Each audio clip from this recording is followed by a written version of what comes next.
Is Michigan going to flip Bryce Underwood from LSU? What? Yeah, you heard what I said. There are Bryce Underwood rumors out there, the number one player in America, the number one quarterback in America. He's been committed to LSU for 300 days as of Monday. But Tuesday, the 301st day, we're here to address some Bryce Underwood flip rumors. I got EJ Holland from the Wolverine on this video, and we're going to break it all down. But first, make sure you guys are subscribed to the On3 Recruits channel. We're going to be talking Michigan recruiting all year long, so jump on board and hit subscribe. All right, let's bring in EJ Holland from the Wolverine. And EJ, these aren't just rumors. I mean, at this point, you've written about it. On3's Pete Nakos has written about it. So let's talk about it. What are these recent talks about between Michigan and the Underwood camp? Money. I gave you a simple answer. It is money. I mean, it's, Michigan is kind of shifting its NIL approach, which I'm sure we'll talk about here in a second. But I think, early in this cycle, Michigan had the option to play the money game with Bryce Underwood. Instead, they ended up just taking Carter Smith, who they really, really like and hope stays in the class. But at the end of the day, they opted not to play the NIL game. And historically, Michigan hasn't done that and didn't do that with Bryce Underwood initially when he gave that commitment to LSU. So I think it's been more money talks. I think it hasn't necessarily been the Michigan staff per se. It's been more so the boosters that are getting things aligned for this and the supporters of Michigan that are putting together an NIL package and a competitive NIL package for Bryce Underwood, one that matches or exceeds LSU's package. So, yeah, I mean, Sharon Moore has had some discussions, new general manager Sean McGee, who is kind of spearheading the NIL recruiting movement for Michigan. He's been involved as well, but this has been mostly just, dinner table meetings about what Michigan can offer from a financial standpoint. Yeah. So when he committed, like you said, there was no real incentive to get in an NIL battle for Michigan, but he's been committed for 300 days. They've had a long time to think about it. And we've actually heard more about Michigan's NIL in recent weeks, especially as Barstool's Dave Portnoy came out and was talking publicly about, hey, raising the capital to pay a quarterback $3-4 million a year. But is this related to that? Is this Bryce Underwood situation related to what Dave Portnoy was talking about recently? No, just to kind of clear things up with that, I think with Dave Portnoy, he really wanted to invest in a transfer portal quarterback. Obviously, that's not Bryce Underwood. He's still a high school senior. He would be an incoming true freshman. I mean, he is the number one player in the country. He's extremely talented. He's one of the best quarterback recruits I've ever seen. At the same time, I don't think Portnoy really wants a margin for error. He wants a proven guy out of the portal. So I know that there's been some discussion with Portnoy and Michigan, and he is very much willing to help. That is a very real aspect of Michigan's NIL push in the portal, which they're going to need more help than just quarterback. You have guys like Will Johnson, Mason Graham, Colston Loveland, Kenneth Grant, a lot of these key pieces leaving. So they're going to need to hit the portal hard regardless. But when it comes to Underwood, it's an outside group. I can't give too much details on who these people are, but they are not Dave Portnoy, but he is willing to help. Okay. So talk to Michigan fans about this major NIL battle, because we haven't really seen this yet. So from what you're hearing, behind the scenes, do you think that Michigan can get in a competitive NIL battle with LSU over Underwood?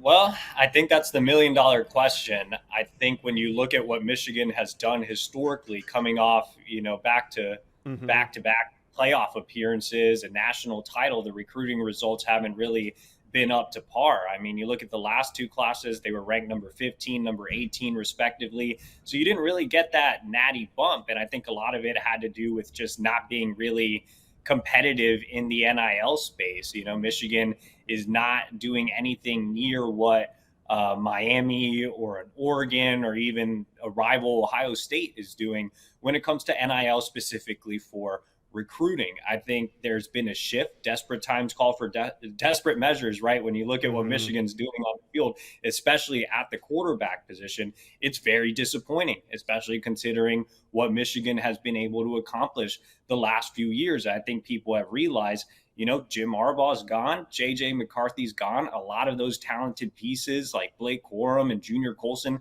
they're gone. None of those guys are coming back. And those recruiting results that you had with the 15 and 18 classes that weren't up to par, those are the guys up next. So your talent's kind of dropping off from what you've been used to. And so, again, I think it's the results on the field and the poor quarterback play that's really opened the eyes for boosters around Michigan. And I think they are getting together and saying enough is enough. And I think, if you're Sharon Moore, you're already having some buzz from Michigan fans. It's pretty negative. So you want to, get involved in this and help, save your job for the future and get the program back in the right direction. And so, Sharon Moore has been the one that's kind of been leading the charge when it comes to Bryce Underwood. And I think, they will. They'll go against their nature. It looks like that's kind of the plan right now, to do something that Michigan hasn't historically done.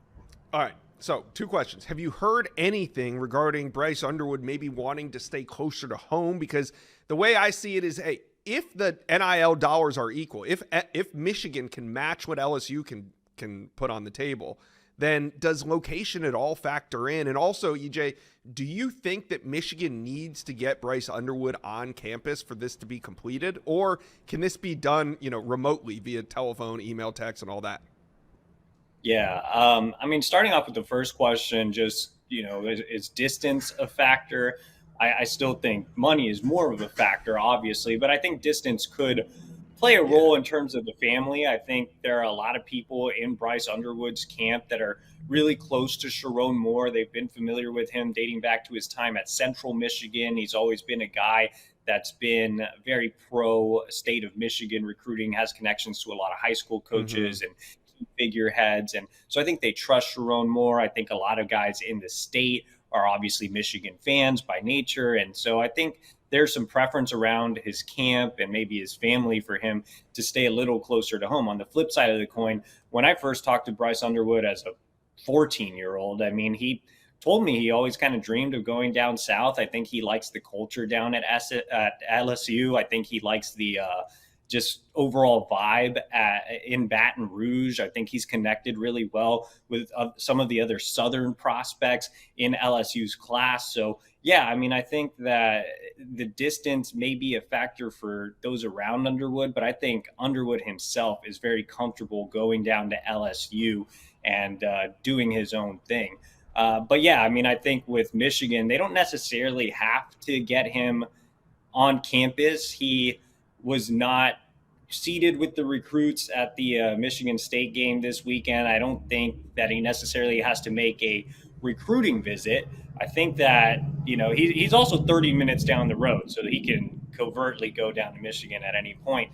I'm not saying he's done that, but it's obviously a possibility. But Sharon Moore's had discussions with him. I heard that they had a call here recently. They've let Carter Smith, the current quarterback commit, know that they are actively pursuing Bryce Underwood. I think that the calls with Sharon Moore and Sean McGee, who I mentioned is the general manager leading the NIL recruiting push, those conversations will happen electronically, and maybe they do have an in-person meeting. Right. But more importantly, the boosters will be meeting remotely, and those are the talks that matter the most. And you have to think about it. Bryce grew up going to Michigan.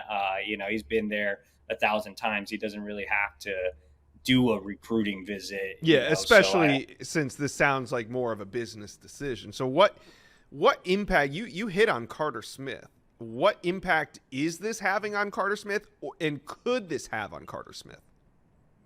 Yeah, I think it's already having some impact on Carter Smith. Without getting too much into details there, I think they're still kind of processing things. Carter Smith was on campus this weekend when they let him know face-to-face, hey, we're recruiting Bryce Underwood.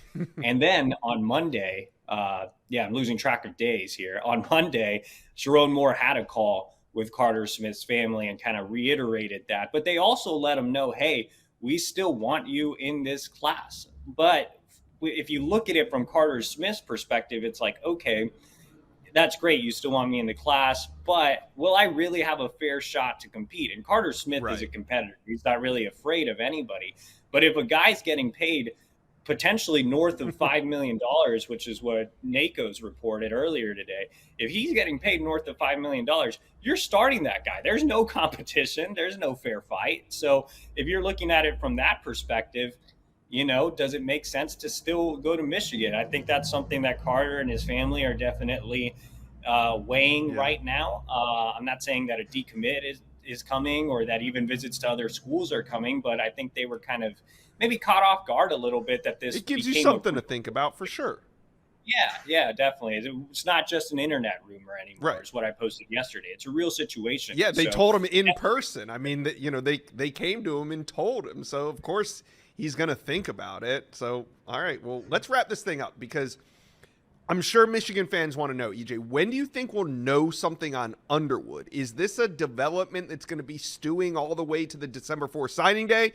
Or do you think that we'll have some sort of resolution one way or another before then?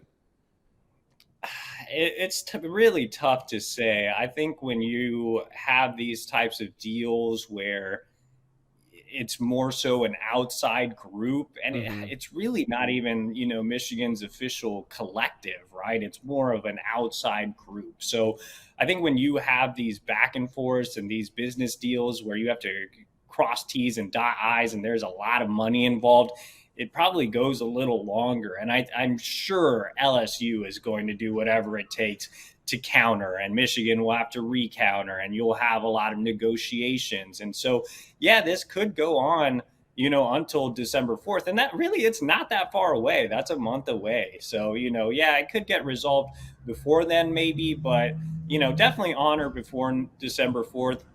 Bryce Underwood is an early enrollee, so I'm assuming he is going to make that decision at that point. So we'll see. I think it's just going to be kind of a back and forth NIL battle, which is absolutely insane to say, given how Michigan has approached NIL. I mean, up until a couple of weeks ago, Michigan was approaching NIL. They were taking steps forward. They were baby steps. But they've gone from baby steps to trying to do an Usain Bolt sprint. Like, it's insane the shift they've done. Hey, if you've watched Michigan's quarterback play on the field, I think you'll understand why this seismic shift is happening. But either way, you're right, EJ. I mean, you've been on this channel dozens of times on here talking about how Michigan just doesn't have the resources to truly get into an NIL battle. But now the resources seem like they're there.